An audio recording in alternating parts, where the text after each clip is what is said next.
La sala de conferencias brillaba débilmente bajo la presión de demasiadas biografías apiñadas en una habitación diseñada por una especie que nunca transpiraba. El aire olía a amoníaco esterilizado y metal caliente. 23 estudiantes estaban sentados en filas en forma de media luna. Humanos con escamas, pelaje, plumas y un grupo de piel visiblemente pálida. El profesor Yerbal ajustó su máscara de respiración y dirigió sus 3 ojos hacia la sección humana. La siguiente pregunta, dijo, está diseñada para provocar la introspección moral, no la confesión. Algunos tentáculos se movieron. La hija del embajador iriano se inclinó hacia adelante con anticipación. Los gemelos Gort dejaron de escribir notas en su consola compartida. La voz de Yerbal bajó ligeramente. ¿Quién está aquí? Él preguntó. Ha matado. Hubo un largo silencio. Entonces todos los humanos levantaron la mano excepto uno.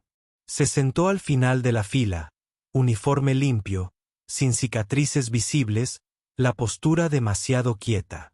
Sus manos permanecieron en su regazo. Sus ojos no se movieron. El silencio se quebró y se volvió más frío. Los estudiantes alienígenas se movieron incómodos, intercambiando miradas. Uno de los gemelos Gort emitió un gorjeo de angustia de baja frecuencia. El profesor Yerbal parpadeó una vez lentamente. Veo. Había hecho la pregunta de forma hipotética, pero los humanos, como siempre, la hicieron realidad. Lars no se movió. Un humano pálido y uniforme médico emitido por el instituto, su cabello corto y rubio recogido cuidadosamente detrás de una oreja, su placa limpia y recortada. Parecía menos un combatiente y más un técnico colocado en el módulo equivocado. Yerbal se recompuso. Quizás deberíamos empezar de nuevo.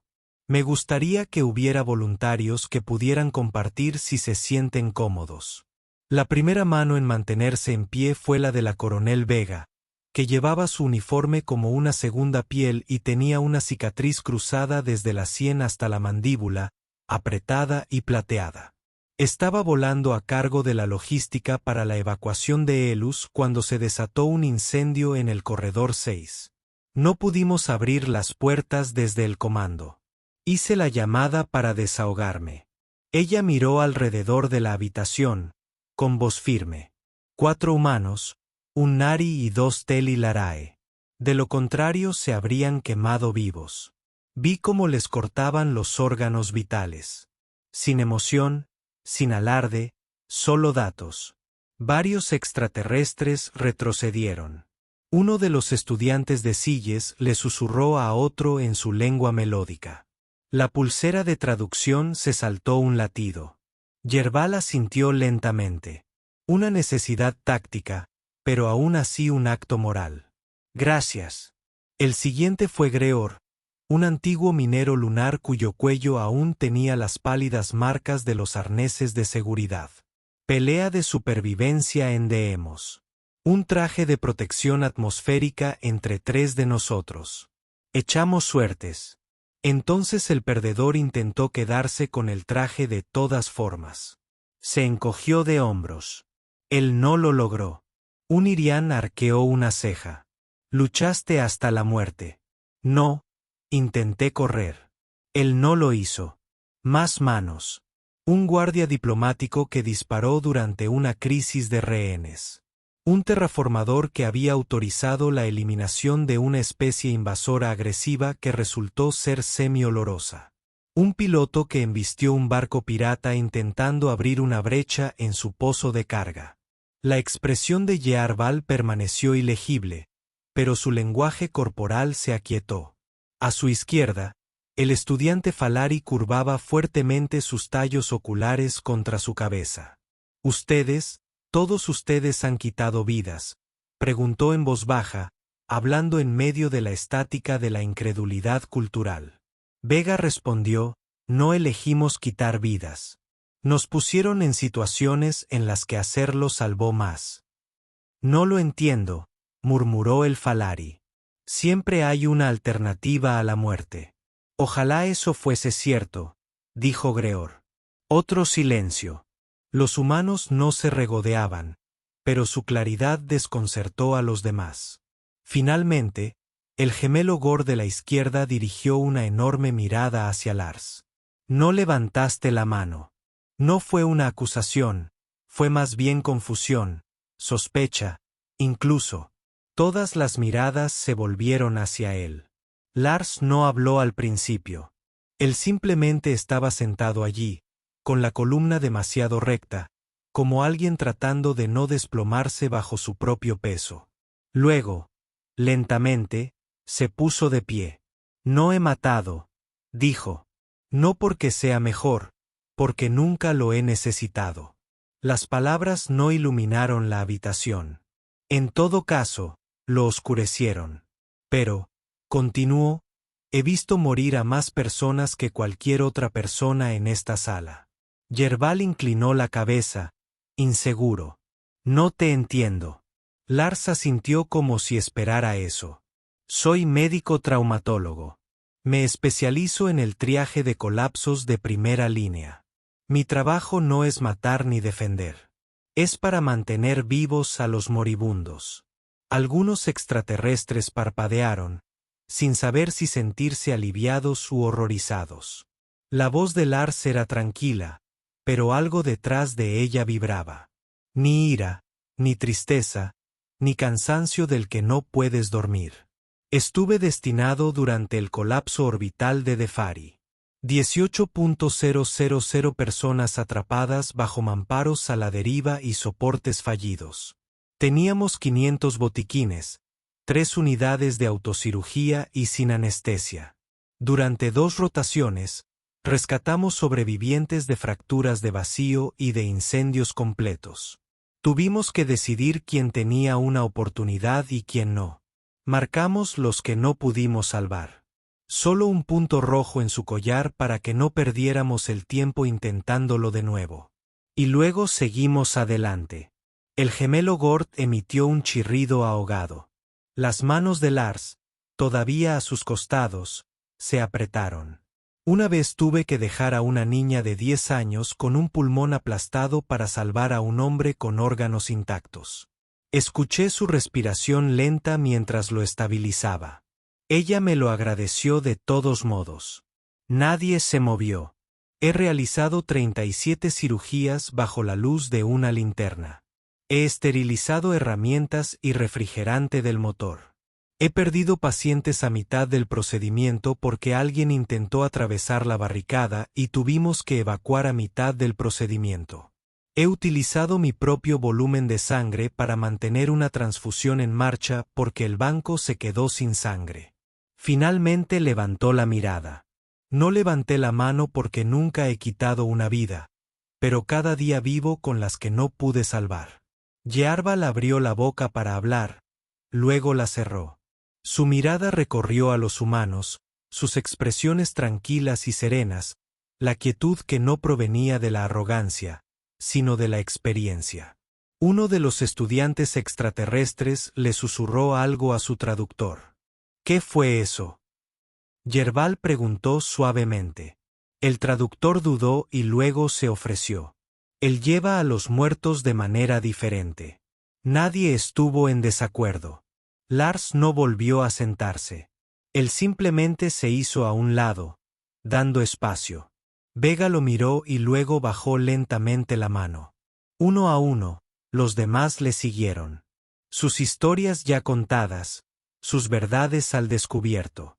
La sala no bullía con el debate. Me palpitó la reconsideración. Conceptos como el honor y la moralidad se estaban fundiendo y reforjando en tiempo real. Al frente, Yerbal miraba fijamente su programa de estudios. Su mano de 3 dedos flotaba sobre la pantalla. Luego, con una exhalación lenta a través del rebreáter, golpeó el lápiz. Apareció una nueva línea. Semana 12. La ética de la humanidad. Obligatorio para todas las especies. Mientras los estudiantes salían, algunos aturdidos, otros en silencio, unos pocos haciendo breves asentimientos a los humanos, pasaron junto a Lars, que permanecía cerca del borde de la sala. Él no dijo nada. No lo necesitaba. El silencio que le rodeaba no era incomodidad. Fue respeto. La siguiente conferencia sobre ética se trasladó a una sala más grande. No por la asistencia, aunque se había triplicado. No por cuestiones de seguridad, aunque ahora había 2 guardias más de pie discretamente cerca de la parte trasera. Era la circulación del aire. Después de la semana pasada, varias especies presentaron quejas olfativas. Demasiado estrés emocional emitido en un espacio confinado. Dijeron que sus glándulas no podían soportar ese nivel de tensión humana. Lars llegó 10 minutos antes como siempre. Él tomó el mismo asiento. Última fila, a la derecha, espalda recta. Los humanos habían comenzado a distraerse más desde la pregunta. Ya no se agrupaban más. Demasiados ojos alienígenas. Incluso Vega había dejado de sentarse al frente. El profesor Yerbal entró exactamente en la mitad de la rotación, con movimientos más comedidos que de costumbre. Esta vez no comenzó con una cita o un resumen, solo una larga pausa y luego una observación tranquila. No me di cuenta de lo poco preparado que estaba para enseñar esta clase. Los humanos no reaccionaron. Los extraterrestres intercambiaron miradas inciertas. Yo creía que la ética era universal, dijo Yerbal lentamente. Que la preservación de la vida y la evitación de la violencia eran denominadores comunes en todas las especies, pero me he topado con complejidad. Se volvió hacia el tablero. Una exhibición hueca ampliada para mostrar 4 marcos éticos superpuestos, cada uno de ellos perteneciente a un mundo de origen diferente.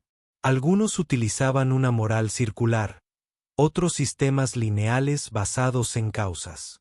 La ética humana era una maraña de decisiones superpuestas, principios situacionales y notas escritas a mano en los márgenes. En la parte inferior en rojo, protocolo de triaje, frente de guerra mar-tierra, subconjunto epidémico.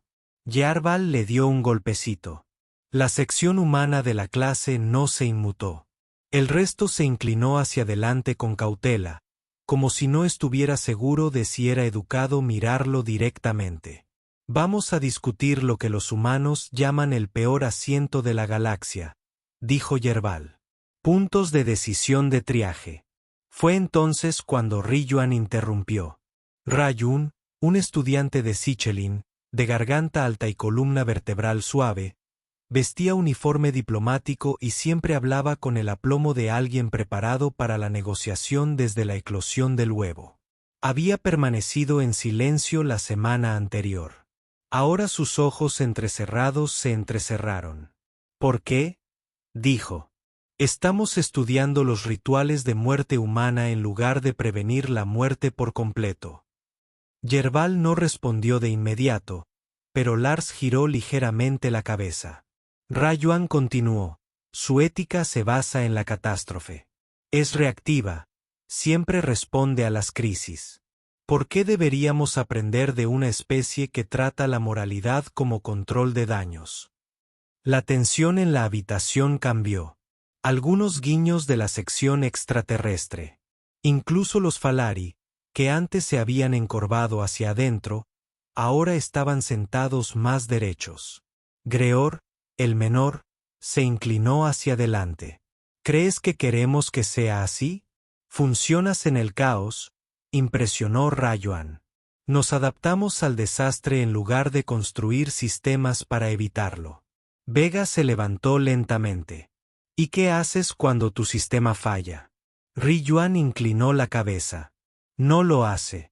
Lars finalmente habló, no en voz alta. Entonces nunca has estado al borde de una cúpula deteriorada con solo 12 máscaras de oxígeno y 16 personas. Riyuan se volvió hacia él cortésmente y condescendiente. Estoy seguro de que sus instintos médicos son nobles, pero eso no los hace éticos. Lars dio una sonrisa cansada. No necesito que sean nobles. Solo necesito que funcionen. Yerbal levantó una mano. Suficiente. Este es un espacio de intercambio, no de acusaciones. Pero el daño ya estaba hecho. Se había formado un cisma. No era miedo. No exactamente. Fue algo más cercano al rechazo intelectual. Los estudiantes extraterrestres no estaban asustados por los humanos. Se sintieron repelidos por lo que representaban. Una supervivencia que exigía compromiso. Más tarde ese mismo ciclo, después de clase, Lars caminó solo por el anillo del arboretum de la estación. La gravedad artificial daba la ilusión de peso, pero la curva del camino todavía se curvaba extrañamente bajo los pies. El gigante azul colgaba en el cielo como un observador silencioso. No se dio cuenta de que Rayuan se acercaba hasta que sus pasos resonaron en el regulador de humedad de la cámara. No quise ofenderte, dijo el Sichelin. No lo hiciste, respondió Lars. Parecías frustrado. Estoy cansado. Rayuan cruzó las manos detrás de la espalda. ¿Puedo preguntar algo? Lars miró hacia un lado. Si hubieras levantado la mano la semana pasada, si hubieras matado, habría cambiado algo. Lars no respondió de inmediato. Se detuvo y miró hacia el cielo brillante a través de la cúpula. Pienso en eso más de lo que crees. Se sentó en un banco junto a un helecho con poco oxígeno. Rayuan dudó y luego se unió a él. No quiero vivir en un mundo donde la ética consista en elegir quién muere, dijo Rayuan en voz baja. Yo tampoco, respondió Lars. Pero a veces eso es todo lo que tienes. No lo dijo como una excusa, sino como un hecho. ¿Alguna vez intubaste a alguien en gravedad cero mientras el mamparo detrás de ti se doblaba? Lars preguntó. Estabilizó a una víctima quemada usando 2 pinzas y un láser dental mientras un fuego entero se extendía por una pared. Riloin guardó silencio. No glorifico lo que hacemos. Ninguno de nosotros lo hace. Pero a veces la supervivencia es fea. Rayuan se movió incómodo. ¿Crees que eso da a los humanos superioridad moral? Lars se rió una vez, respirando brevemente por la nariz. No somos superiores. Estamos acostumbrados a no estar preparados. Se sentaron en silencio por un rato. Entonces Lars dijo, ¿crees que duermo bien después del triaje? Después de elegir a quien no le dan oxígeno. Reluin no respondió. Lars se giró y por primera vez, Rayuan notó algo en sus ojos. No frialdad, sino moderación. Una presa construida a partir de la experiencia. Había dolor allí, pero no se filtró nada. Lars se levantó. Me alegro de que nunca hayas tenido que elegir, Ruan. Espero que nunca tengas que hacerlo. Se alejó sin mirar atrás. De regreso a los dormitorios esa noche, los estudiantes humanos llegaron a un acuerdo tácito. Sin uniformes, sin rangos, solo tazas de líquido espeso y respiración silenciosa. Estoy cansado de que me diseccionen como si fuera un caso de estudio, murmuró Greor. Como si fuéramos anomalías. Somos anomalías, dijo Vega. Para ellos, actúan como queremos ser. Lars estaba sentado en un rincón, envolviéndose una venda elástica alrededor de la muñeca. Solo tensión muscular, una tensión del último turno de emergencia que hizo en la cubierta 7. Uno de los miembros del personal extraterrestre tuvo una reacción a la inoculación estándar, y lo estabilizó con sus propias manos mientras otros 2 médicos estaban fuera de turno. Nadie preguntó por el vendaje. Todos conocían las señales. El trabajo nunca se detuvo para Lars. Creen que somos peligrosos, dijo uno de los cadetes más nuevos. Lo somos, respondió Vega, pero no porque queramos.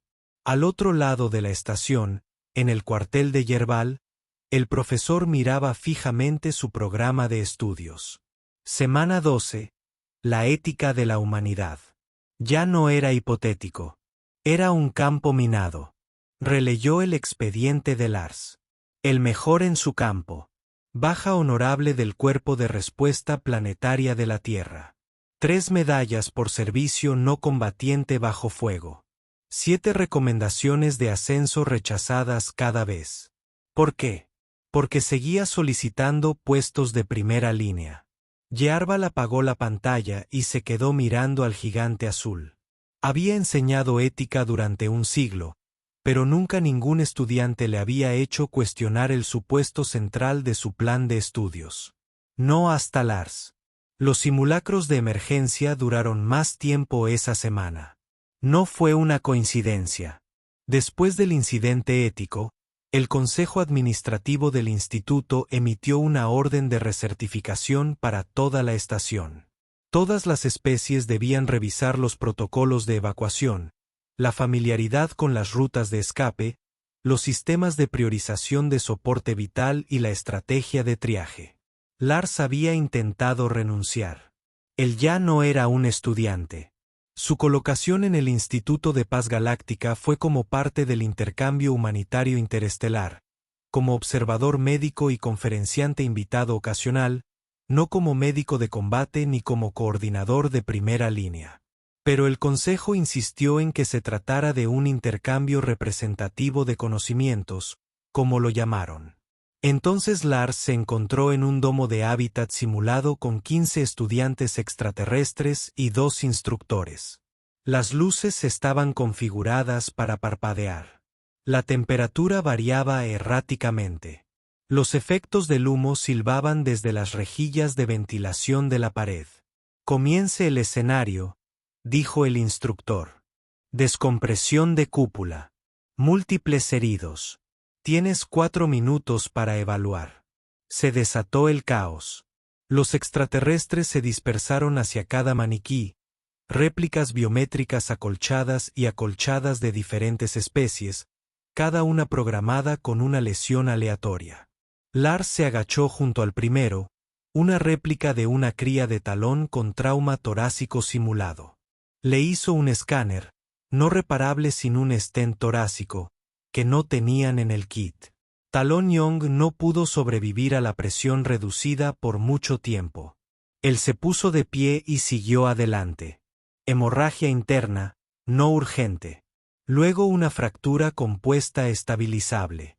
En el segundo minuto ya dirigía a los estudiantes con calma pero con firmeza. Deja el corín.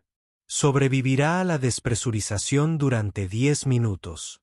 Envuelve esa extremidad y administra únicamente líquido azul. No utilices rojo. Se coagulará demasiado rápido. Rayuan vaciló a su lado. Esto se siente mal. Lars no dejó de moverse. ¿Quieres salvar a todos? Sí. Yo también. Pero dejas a 3 atrás. Estoy ahorrando 5. Tú estás eligiendo. Lars finalmente lo miró. Esto es el triaje. Cuando la alarma se cortó, la simulación se congeló. La habitación volvió a una calma estéril. De los 15 pacientes simulados, 12 habían sobrevivido. El instructor parpadeó en señal de aprobación.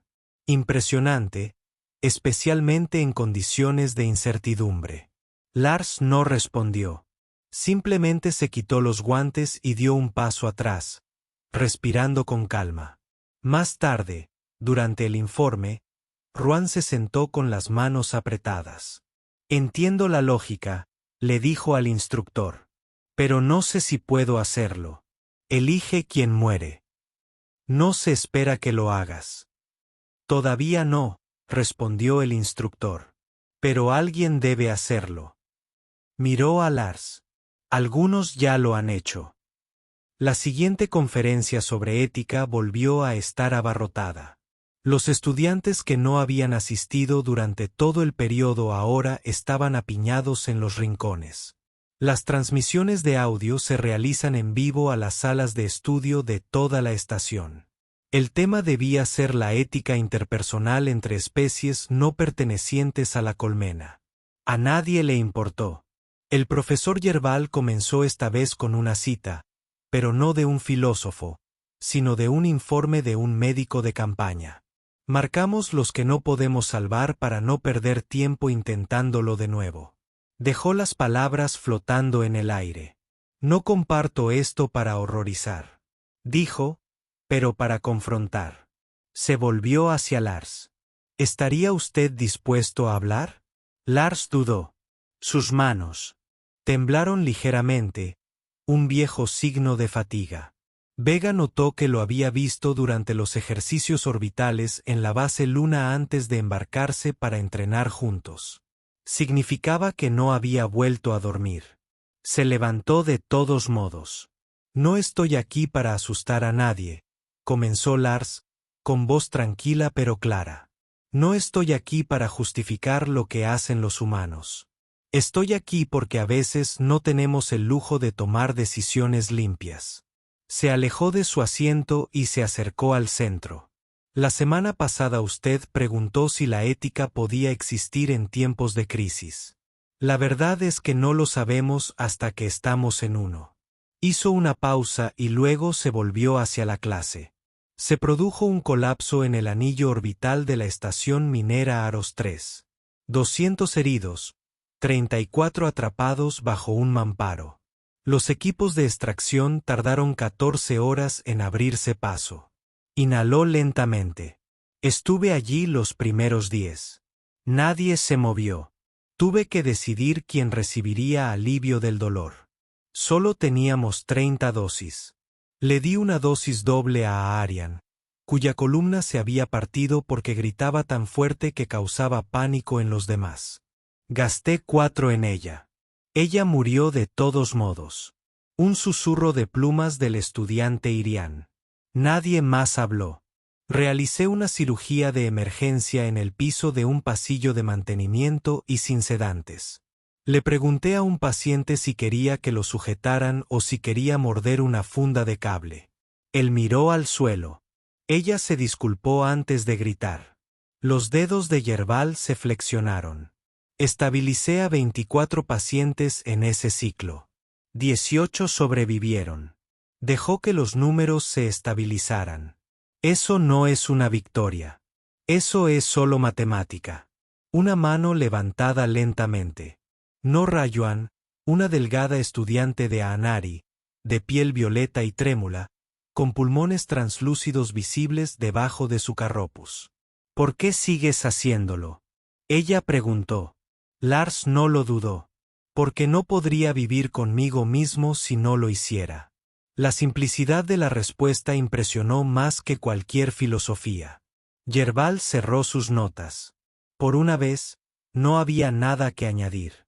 Esa noche, Yerbal envió un mensaje privado a Lars.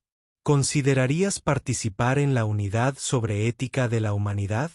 Creo que los estudiantes se beneficiarían de una perspectiva forjada en la toma de decisiones reales. Lars no respondió de inmediato. En lugar de eso, se dirigió a la cubierta del observatorio. A esa hora del día estaba prácticamente vacío. Las estrellas estaban dispersas como fracturas en la oscuridad. Se sentó allí durante una hora. Solo cuando el gigante azul inició su lenta rotación a través de la ventana respondió que sí, pero solo si también les enseñamos cómo prevenir lo que hemos vivido. En los días siguientes el tono cambió en todo el instituto. Las discusiones éticas evolucionaron desde una teoría aislada hasta un debate real. Los estudiantes cuestionaron los marcos y desafiaron los supuestos. Los estudiantes humanos todavía eran tratados con cautela, pero ya no como anomalías. Lars dirigió un seminario invitado sobre ética médica y zonas de crisis. Él no dio conferencias. Él contaba historias. Describió a una niña que rechazó la morfina porque su madre la necesitaba más. Un soldado que usó su último aliento para guiar a Lars hacia otro sobreviviente atrapado. Una técnica con la pelvis aplastada que insistió en cantar durante su propia operación para que los demás no entraran en pánico. Él no dramatizó. Él no se ablandó. Un estudiante extraterrestre, un Otari, por lo general inquebrantable, pidió irse a mitad de camino. Otro lloraba en silencio detrás de un escritorio. Vega observaba desde atrás. Ella volvió a notar las manos de Lars. El temblor no había cesado, pero él seguía adelante.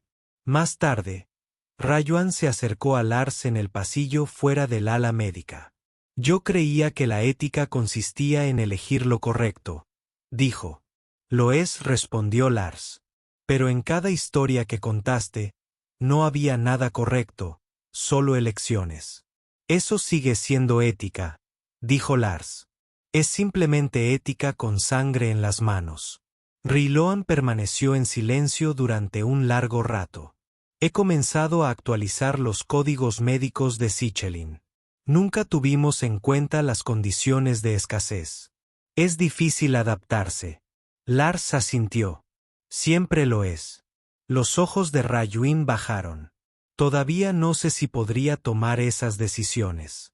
Lars lo miró suavemente. Entonces espero que nunca tengas que hacerlo. Cuando llegó la semana 12, el programa de estudios ya no importaba. La sala de conferencias había sido reasignada a uno de los grandes auditorios interespecies, del tipo normalmente reservado para cumbres diplomáticas o votaciones entre coaliciones. Ahora su escenario tenía una proyección simple, la ética de la humanidad. Esta vez no había guardias en la puerta. No eran necesarios. Asistieron extraterrestres de más de 30 sistemas. Algunos se sentaron en perchas magnéticas. Otros volaban utilizando vejigas de gas. Muchos trajeron traductores, aunque la mayoría había comenzado a comprender la cadencia de Taran por su cuenta. Al otro lado de la primera fila se sentaron los estudiantes originales, Vega, Grege, Rayuan y los demás que convirtieron una pregunta en un cambio de plan de estudios. Y en el centro del podio estaba Lars. Llevaba el mismo uniforme de siempre, médico, blanco, limpio, silencioso. Pero algo era diferente, no en la apariencia, sino en la gravedad. A su lado estaba el profesor Yerbal, no como conferenciante, sino como moderador.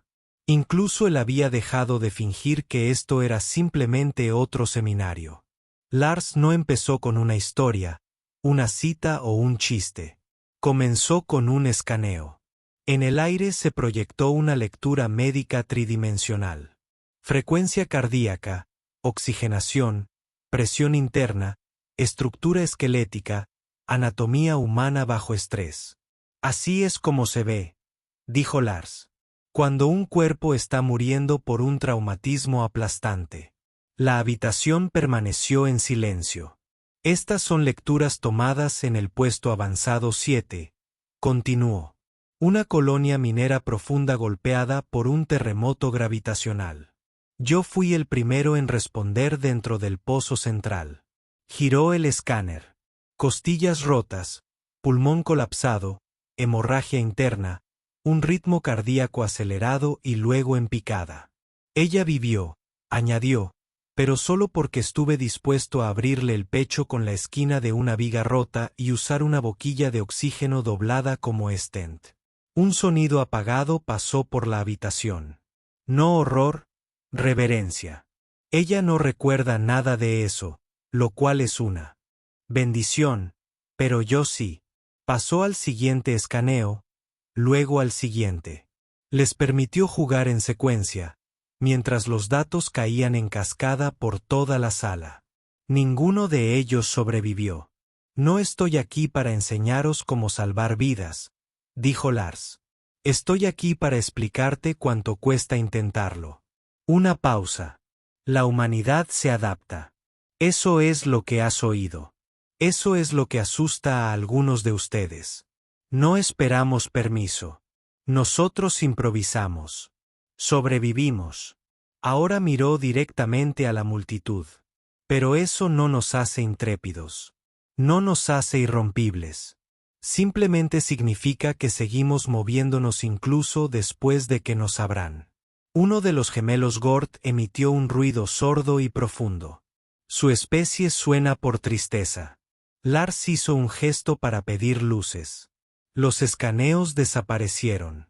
La sala completa apareció nuevamente a la vista. Él dio un paso adelante.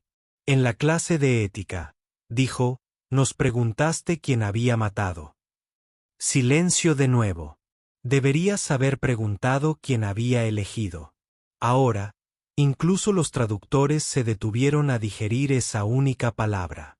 Porque lo que marca a un humano no es cuántos enemigos ha disparado o cuántas vidas ha salvado. Lo que importa es cuántas decisiones imposibles han tomado y si podrán seguir tomándolas. Vega observaba desde la tercera fila. Había visto a Lars en cirugía, empapado en plasma, con las mangas arremangadas hasta los codos. Ella lo había visto durante las crisis nerviosas, cuando la adrenalina se disipaba y el silencio comenzaba a consumirlo. Y ahora lo veía así, con los ojos claros, tranquilo, sin querer dejar que el dolor lo definiera, pero sin pretender nunca que no lo hubiera moldeado. Rayuan levantó una mano desde la audiencia. Lars asintió. ¿Qué hacemos? Ruina preguntó con cuidado. Cuando la elección correcta y la única elección no son la misma. Lars se tomó un momento. ¿Recuerdas la diferencia? Dijo. Jarval dio un paso adelante. Una vez creí que la ética consistía en preservar la vida a cualquier precio, dijo el profesor. Pero he llegado a comprender que también es importante preservar la propia humanidad. Se volvió hacia Lars. Nos has mostrado el límite de ese peso. Lars asintió levemente y espero que ninguno de ustedes tenga que cargar con ello alguna vez. Después de la conferencia, la sala se vació lentamente.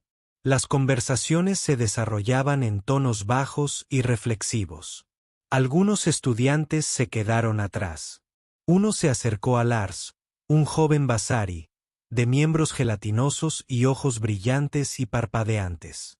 Pensé que nos ibas a decir lo fuertes que son los humanos, dijo. Lo hice, respondió Lars.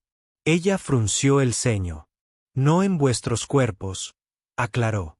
En cómo nos levantamos, incluso cuando fallamos. Especialmente cuando fallamos.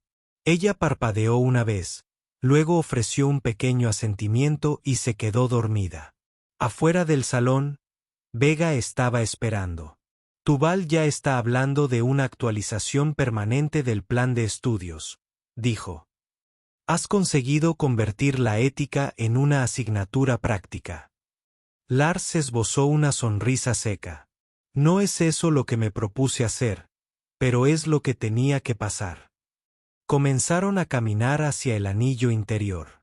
La estación estaba más silenciosa ahora, como si el peso de la conferencia aún persistiera en las rejillas de ventilación. Vega le dio un codazo. ¿Aún no vas a levantar la mano? No. Ella asintió. Tú podrías. En este punto, ver a alguien morir podría ser peor. Lars miró hacia un lado. Lo sé. Llegaron a una ventana con vistas a los muelles de mantenimiento. Dos pequeñas lanzaderas de reparación regresaban a su base. El gigante azul pulsaba en el cielo como un recordatorio de lo vasto y frágil que era todo. A veces me pregunto, dijo Lars, si alguien alguna vez le dice a los muertos que lo sienten. Vega no respondió. De inmediato. ¿Tú? Cada vez que estaban allí juntos, sin hablar, solo respirando el suave zumbido de la vida de la estación. El profesor Jarval presentó esa noche el nuevo esquema del curso, la ética de la humanidad, el nuevo plan de estudios requerido para todos los estudiantes de primer año. Se incluyó un estudio de caso basado en el trabajo de Lars. Sin simulaciones, sin hipótesis, solo sus notas, sus elecciones, sus arrepentimientos. La última línea del programa de estudios decía: no intentes replicar la fuerza de la humanidad. Intenta comprender el costo. Lars regresó tarde a sus aposentos. Se quitó la placa y se sentó en el borde de su litera. Metió la mano en una pequeña caja de metal guardada en un cajón y sacó un papel doblado, el único objeto no digital que llevaba. Una carta escrita a mano de una niña que no sobrevivió a Arcos 3. Él no lo leyó. Él simplemente lo sostuvo. Afuera, la estación giraba suavemente alrededor de la estrella azul. La vida se movió. Se reanudaron las clases. Surgirían nuevos argumentos. Pero en una habitación tranquila de la cubierta 6, un médico que nunca había matado estaba sentado solo, recordando cada vida que no pudo salvar. Y aún así se levantó a la mañana siguiente para intentarlo.